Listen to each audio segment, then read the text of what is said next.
In this video, we will be discussing how you can determine the atomic mass of an element given the various isotopes and their relative abundance. The atomic mass is sometimes called the atomic weight or standard atomic weight. It is commonly found for each element directly beneath the element's symbol in the periodic table. For most periodic tables, although this is not always the case. An easy way to determine if the number is the atomic mass is it will be the number that has digits after the decimal place. The atomic mass of an element represents the average mass of the isotopes that compose that element, and that value is going to be weighted based on the element's natural abundance for each one of the isotopes that make it up. When we are determining the atomic mass for a particular element, there are two equations that we will always have access to.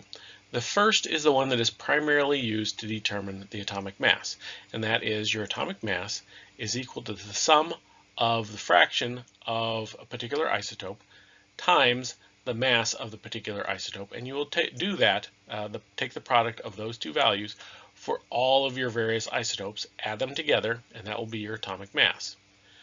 This is essentially, you could think of this as an example of chlorine. Take the fraction of isotope 1 times the mass of isotope 1 plus the fraction of isotope number 2 times the mass of the second isotope plus the fraction that is the third isotope times the mass of that third isotope, and continuing on and on until you've gone through all of your various isotopes. Now, because the fraction of the isotope is essentially natural abundance, right, which is a percentage, the total abundance, if you add up all your fractions of all your different isotopes, it has to account for 100% of your various isotopes. We can represent this either in the decimal form as a 1 or a percentage form as 100%. You will find it far easier to do these calculations if you're using the fractional form 1, so that you don't have to convert back and forth between percent and the decimal that you would use in your atomic mass equation up here. Let's now look at an example of how we would use those two equations to determine an atomic mass. So chlorine has two different isotopes. One is chlorine 35 and one is chlorine 37. The 35 makes up about 75.77% of the chlorine atoms that you would find, and the chlorine 37 is 24.23%. We have the various atomic masses in our atomic mass units, AMU. This is essentially the equivalent of grams per mole, except on more of an atomic scale. We have two equations. We will use the second one that we introduced on our previous slide to make sure that we have all the various isotopes that we need. So the total probability, and I'm going to use a P for our total probability, that should come out to be either 1 or 100%, depending on if we are working in the fractional form or the percent form. This is equal to the sum of all of our probabilities for each one of our various isotopes. So essentially their natural abundance. So in this case, we have two listed here. And when we add the two, it needs to be close to 100%. Because of rounding of values, you could come up with something like 100.1 or 100.01 or 99.99. That would be okay. Again, that would come from some sort of a rounding error in the original measurement. So, writing this out, we would have the probability coming from chlorine 35, so I'll use Cl-35 to denote this is the probability from chlorine 35, plus the probability from chlorine 37. Okay, we can work with these either in percent form or fractional form. In terms of percent, we just use the values that are listed, so that would be 75.77%. This is our probability of chlorine 35 plus 24 34.23%. If we add these two together, we get 100%. If we did it in the terms of fractional form, what you essentially do is you take your percent, shift the decimal place 2 to the left. So we'd shift it over here. So that would be 0.7577 plus 0.2423, which if you add those two together, you get 1. So in both cases, this works out. Okay, so from this we can say that we have accounted for all of our various isotopes. We now use our second equation, which is our molar weight or molar mass. I'm going to use molecular weight, MW, is equal to the sum of our individual probability for each one of our isotopes times the molecular weight of that particular isotope. So this would be equal, in our case, to the probability associated with chlorine 35 times how much that chlorine 35 weighs, plus, and I'm going to put these in a set of parentheses so we can see that they are separate, plus the probability of one of our atoms being chlorine 37 times how much chlorine 37 weighs. Okay, so plugging our numbers in, we get our molecular weight is equal to the probability of chlorine 35, which is 0.7577, times what that weighs, which is our value listed up top, 34.97 AMU. Put that in a set of parentheses, though you don't have to, plus the value for chlorine 37, 0.2423, times how much chlorine 37 weighs, 36.97 AMU. Plug those all together and you will get molecular weight is equal to 35.4546 AMU. In terms of our significant figures, which is talked about in a separate video, this would be, we would have 4 significant figures for this calculation. So that would be, give us 35.45 AMU, which is actually the molecular weight that you will find on the periodic table for chlorine. Now we're going to look at a slightly more complicated problem.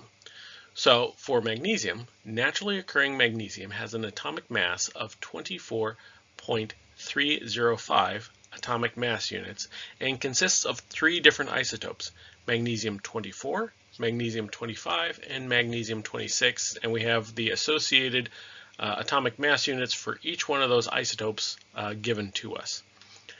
If magnesium 26 makes up 11.01%, what percent are the other 2 isotopes? So again, we have our 2 equations, and you will always have these 2 equations when you're working with these types of problems.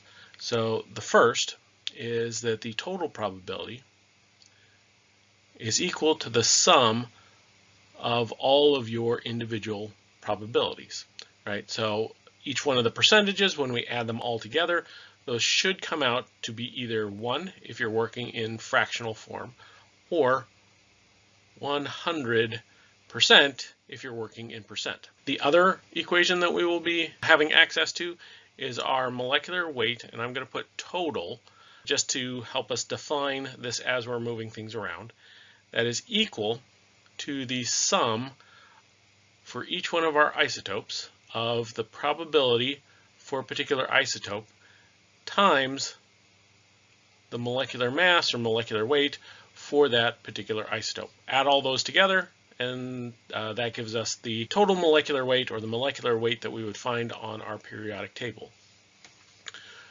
Plugging our values that we are given into those two equations, we have the probability total is equal to the probability, or the percent, that come from magnesium 24, which we don't know that value, plus the probability of one atom being from magnesium 25, plus the probability of Mg26, which we know.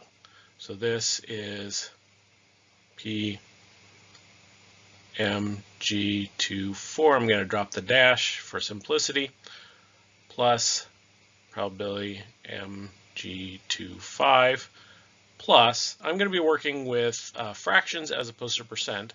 So converting our value, the percent that makes up, or the percent of the isotopes that are magnesium 26, this would be 0.1101. As a reminder, to convert your percent into the decimal form, you just shift the decimal place over to the left by 2. Okay, so this has to equal 1 if we're working in our decimal form. The other equation that we have is our molecular weight total, which is actually given to us, right? It is 24.305. 24.305 AMU is equal to the percent, or the probability, of an atom being magnesium 24 times the molecular weight of magnesium 24. Again, I'm going to put sets of parentheses around these just to illustrate what we're doing. Mathematically, you don't actually need to do that. Probability magnesium 25 times the molecular weight, or molar mass, of magnesium 25, plus we have the percent that come from magnesium 26, but just to write this out, PMG26 times MWMG26. Okay, I'm going to identify the ones that we know. We know the total molecular weight, that value is given. We know the molecular weights for each one of the different isotopes, and we know the percent that come from 26. But you can see that we have two different equations. We have our probabilities equations, and then we have our molecular weight equation. We have two equations with two unknowns, right? So we're going to have to do a good bit of mathematical manipulation, but we can actually solve it. If you have two equations with three unknowns, it wouldn't be solvable.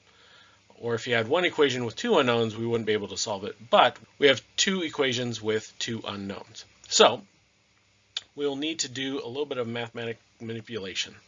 So let's use this first one, the total percentages, to come up with a way of relating magnesium 24 and magnesium 25. So the total, P total, is 1. That's equal to PMG24 plus PMG25 plus 0.1101. We're going to solve for magnesium 24. We could solve for magnesium 25. I'm just picking 24 because it's the lower of the two numbers. In terms of actually coming up with the answer, you could use either one. It doesn't really matter. So trying to come up with a way of expressing our Mg24, the probability by itself. First, what we're going to do is move all of our constants to one side. That gives us 1 minus 0.1101 is equal to PMG24 plus Mg25. Okay, so we're going to solve for Mg24. That means subtract Mg25, or P Mg25 from both sides. That would give us, well, 1 minus that is 0.8899.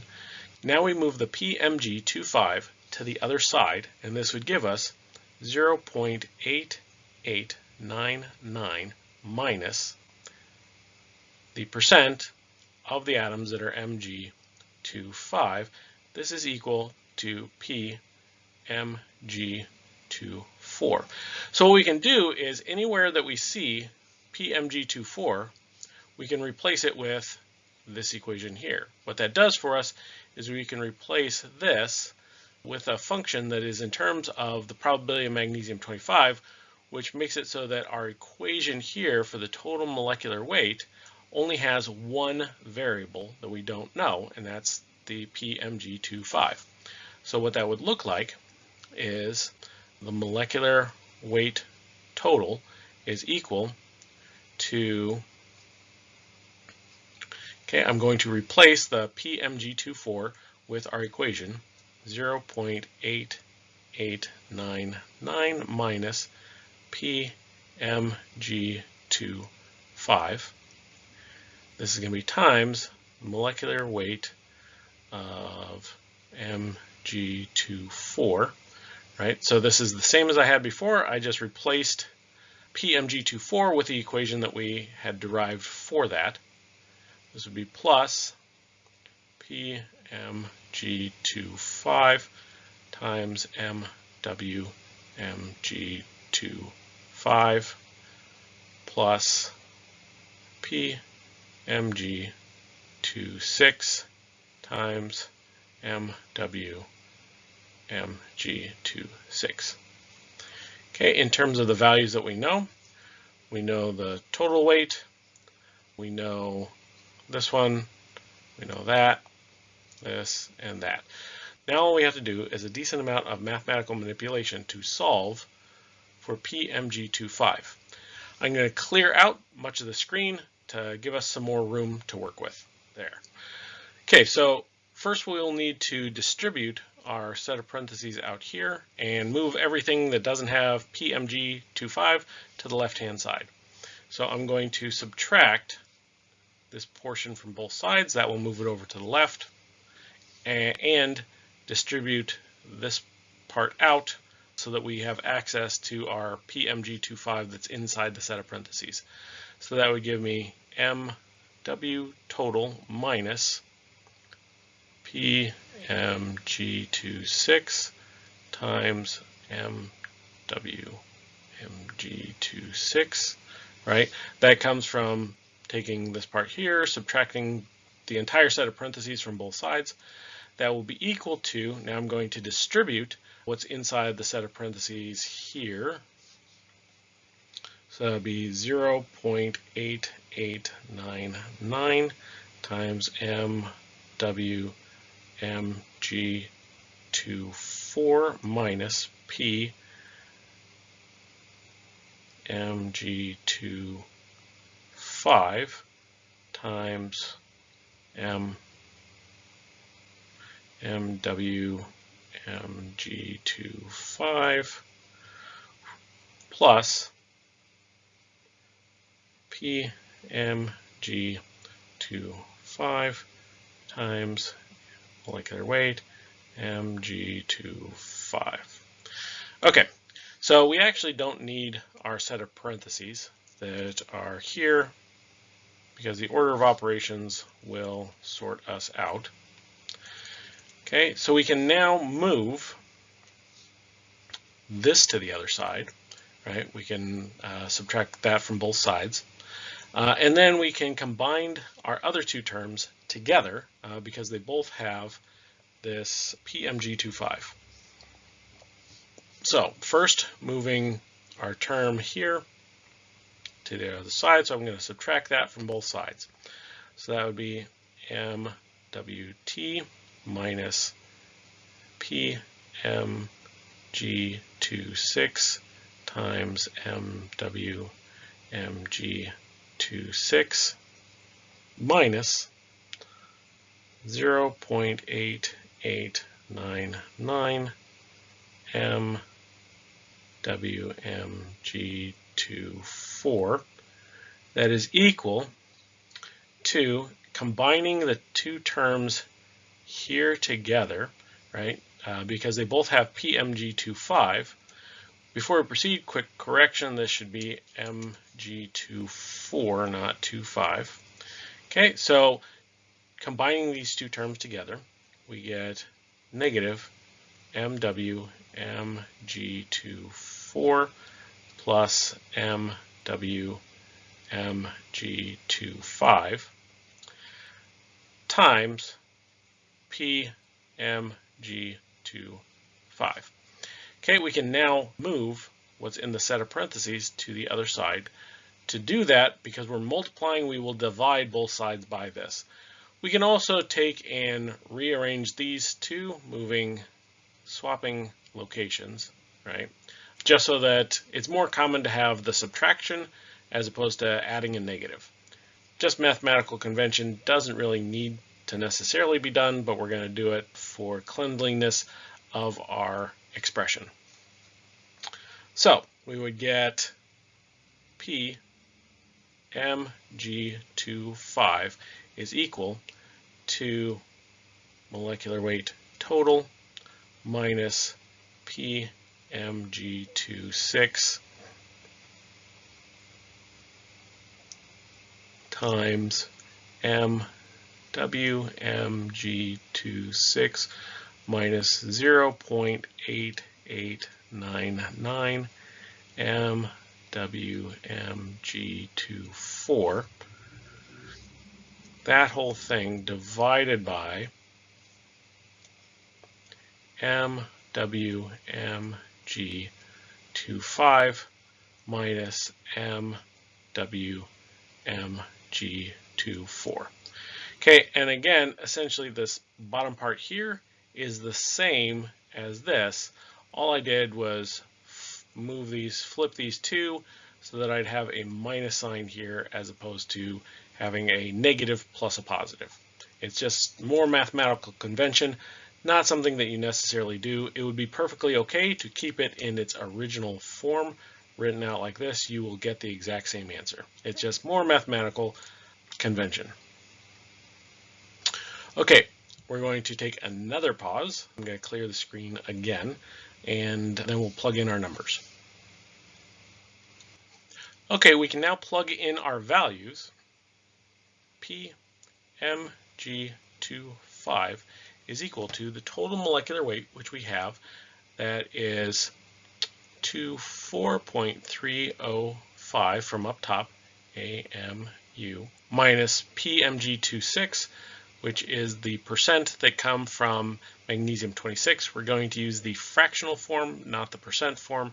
So this would be 0.1101 times the molecular weight of Mg26, which is given here.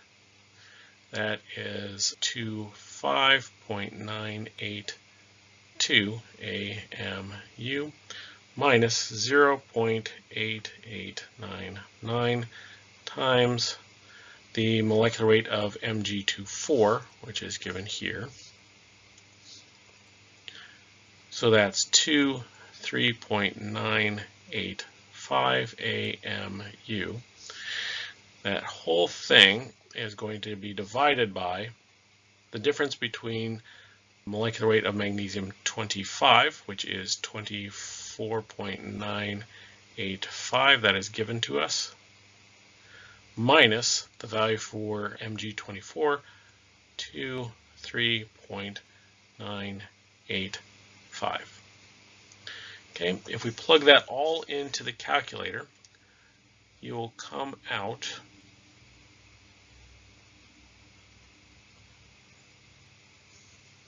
with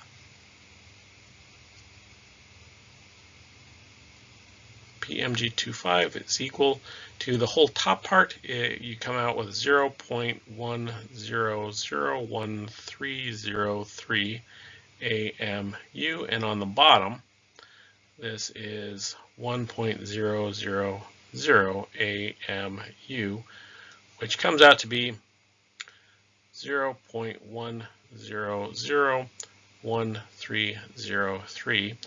In terms of percent, you multiply that by 100 or shift the decimal place 2 to the right. So this would be 10.01%.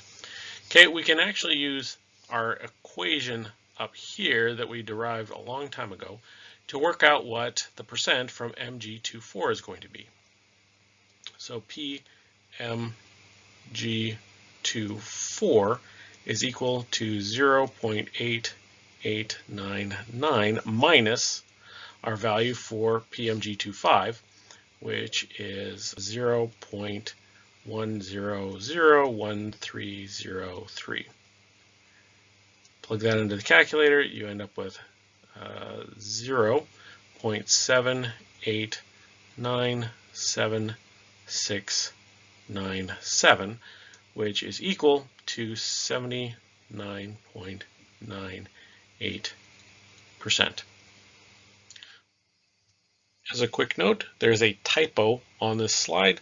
The end answer here should be 78.98. So this 9 here should have been an 8.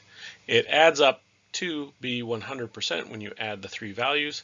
The 11.01 plus 10.01 is 21.02 plus 78.98 comes out to be 100%.